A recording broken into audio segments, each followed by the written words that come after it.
Olá, turminha do quarto ano.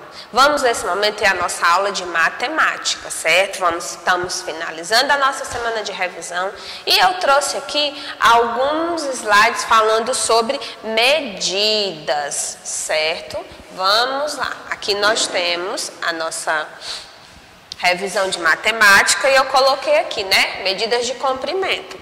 Não necessariamente nós vamos ver só medidas de comprimento. Tudo que se veste e compra, as ruas e os terrenos em sua volta, a casa onde se mora, a chuva, o vento e a neve e as estrelas e os dias já foram contados de algum jeito.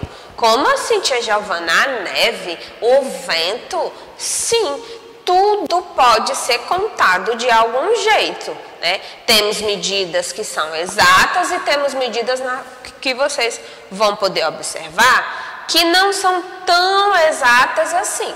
Como assim? O palmo ele vai depender o quê? Do tamanho da mão. Se é uma pessoa maior, o palmo vai ser maior. Se é uma pessoa miudinha, pequenininha, o palmo vai ser menor. Então aqui, refletindo sobre a questão, o que você já mediu hoje? Então aqui nós temos alguns instrumentos de medida. Relógio, balança. Então, aqui eu trouxe o símbolo M. O M representa o quê? O metro. O metro é a unidade fundamental do sistema métrico decimal. Então, como nós vamos medir, nós vamos ter como unidade base o metro. Estudamos que esse metro ele é dividido em centímetros, em 100 partes menores, que são chamadas de centímetro. Né? E em 1000 partes menores, né, os centímetros, vão ser chamados de milímetros, certo? Então, aqui, quando falamos em metros, centímetros e milímetros, metros, centímetros e milímetros, nós temos medidas exatas, diferente de quando eu falo polegada, de quando eu falo palmo, porém essas aqui não deixam de ser medidas, certo? Apenas não vão ser medidas exatas. Então, um metro ele vai ser um metro independente que eu meça ou que você meça. E o que é medir? Medir significa comparar grandezas de mesma natureza. No processo de medição, alguns aspectos devem ser levados em conta. Que aspectos são esses? É necessário escolher uma unidade adequada. Então, se eu vou medir líquidos, será que eu posso medir em metros? É claro que não. O líquido ele vai ser medido em quê? Em litros. Comparar essa unidade com o objeto que se deseja medir e contar o número de unidades que foram utilizadas. A unidade escolhida arbitrariamente deve ser da mesma natureza do atributo que se deseja medir e deve-se levar em conta o tamanho do objeto a ser medido e a precisão que se pretende alcançar com a medição. Então, digamos assim, que eu vá medir o meu pincel. Não há necessidade que eu pegue uma fita métrica ou uma trena. Por quê?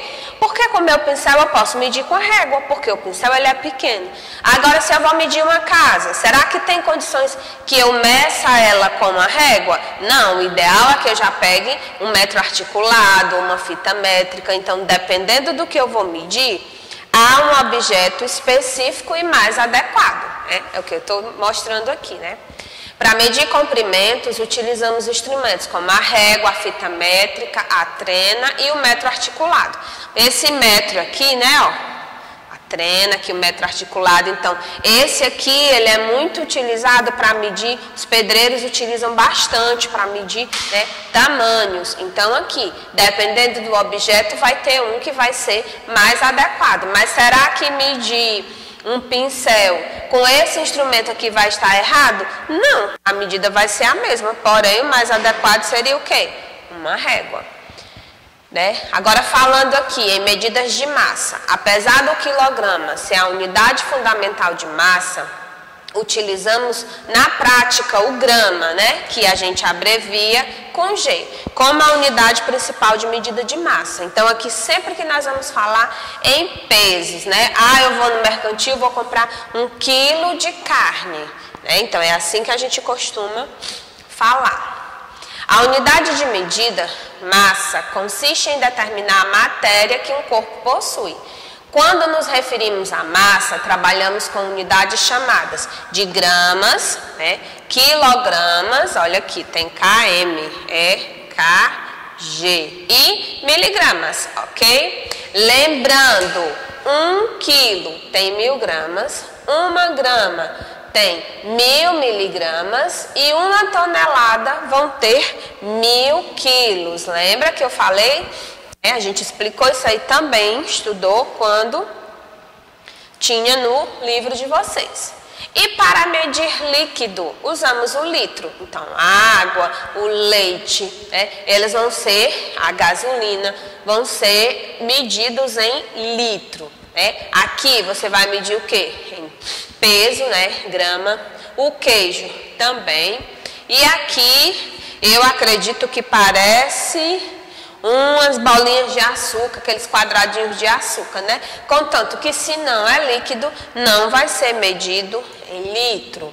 Os líquidos, de modo geral, tomam a forma dos recipientes que os contêm. Então, se esse líquido está dentro dessa garrafa, vai tomar a forma dessa garrafa. Se for para dentro de um objeto quadrado, vai tomar a forma desse objeto. A capacidade é uma grandeza que pode ser medida em metros cúbicos, seus múltiplos e submúltiplos. Falando aqui, o litro também é usado como a medida de capacidade. Daí nós estudamos, né? Litro, aí nós temos lá os mililitros, ok? Que vocês vão ter a oportunidade de estudar esses múltiplos e submúltiplos mais à frente um pouco. Continuando. Observe esse milkshake, né? Então, ele ocupou todo o espaço interno de dentro do copo. Quando queremos medir o espaço ocupado por um corpo, medimos o seu volume.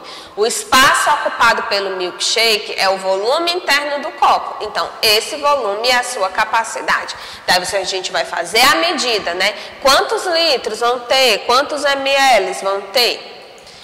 Temos também as medidas de tempo, essas foram bastante estudadas por vocês. Entre as grandezas, o tempo pode somente ser marcado. Para isso, utiliza-se pontos de referência e o encadeamento de várias relações.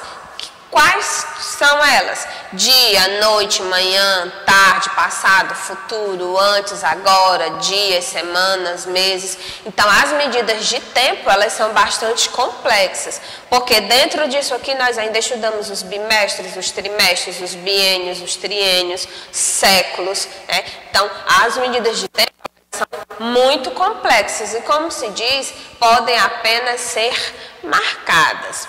E para finalizar, nós estudamos as medidas de temperatura, né? Como o tempo pode-se somente marcar a temperatura. Então, a temperatura e o tempo eu marco. Pode-se marcar e ordenar a temperatura seguindo uma escala numérica, tomando por base um valor estável como ponto de referência, que no caso da temperatura é a temperatura do gelo derretendo. Sempre que for preciso saber com precisão qual é a temperatura, recorremos ao termômetro, que é um instrumento de marcação. Daí também vocês estudaram, né? Esse tipo de termômetro, esse, o digital. Então, independente de qual tipo de termômetro vai ser utilizado, a temperatura ela vai marcar a mesma coisa. Só que esse digital, no caso para as crianças, ele é melhor porque aparece o númerozinho aqui, né? Mas nenhum deles se torna melhor, mais adequado para uso em determinada situação. Vamos finalizar a nossa aula agora. Certo? Eu vou finalizar deixando, né, um combinado com vocês, para que vocês realizem as atividades de reforço que estão sendo agendadas lá no AVA, né, unidades de medida, comprimento, capacidade.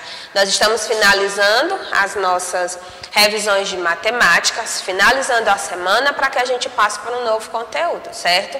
Então eu aguardo vocês na nossa próxima aula de matemática.